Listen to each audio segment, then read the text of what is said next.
ঠাকুর একবার শিহরে এসেছেন ভাগ্নে হৃদয়রামের বাড়িতে।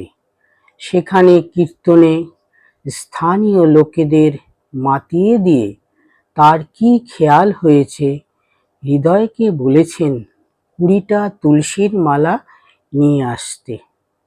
হৃদয় সেই মতো মালা এনে দিলে তিনি উপস্থিত ভক্তদের কাছে তুলসীর মহিমা ব্যাখ্যা করে তাদের বললেন, যাদের ঘরে শালগ্রাম শিলা আছে তারা যেন এই তুলসীর মালা শালগ্রাম শিলায় স্পর্শ করে ইষ্ট মন্ত্র স্মরণ করে কণ্ঠে ধারণ করে।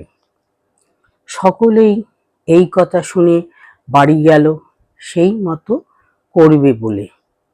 থেকে গেলেন শুধু একজন, তিনি নফর বাড়ুজ্যে, স্থানীয় অবস্থাপন্ন লোক, ভক্ত। ঠাকুরের ওপরও তার খুব ভক্তি।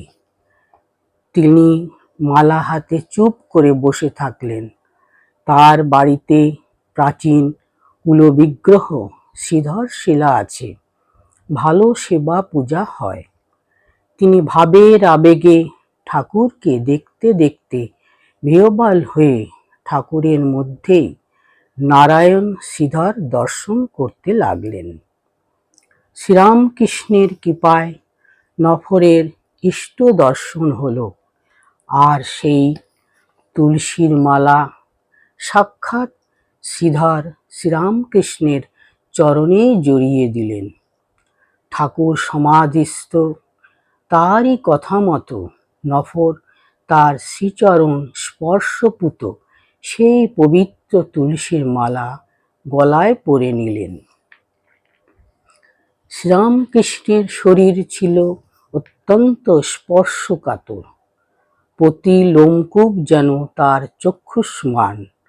তার শরীর কোনো অপবিত্র লোক স্পর্শ করলে তিনি দারুণ যন্ত্রণায় ছটফট করতেন। যেমন কোনো ধাতুদ্রব্য স্পর্শে তার কষ্ট হতো, ঠিক তেমনি পুথিকার বলেছেন তিনি বিছানায় গভীর নিদ্রায় ডুবে আছেন। এমত অবস্থায় ওই ধরনের শুদ্ধ ব্যক্তি নয় এমন কেউ তার পা ছুতে গেলে তার শ্রীচরণ স্পর্শ করার আগেই তিনি শশব্যস্ত হয়ে উঠে পড়তেন। তার শ্রীচরণ ছিল এমনই অপরূপ শক্তির আধার।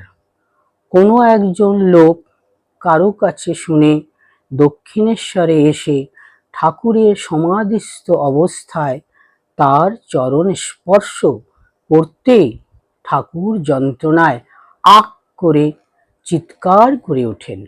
পরে জানা যায় এই লোকটি তার রোজগারের উপরেও প্রচুর ঘুষ নিত। ঠাকুর কিন্তু তা জানতেন না।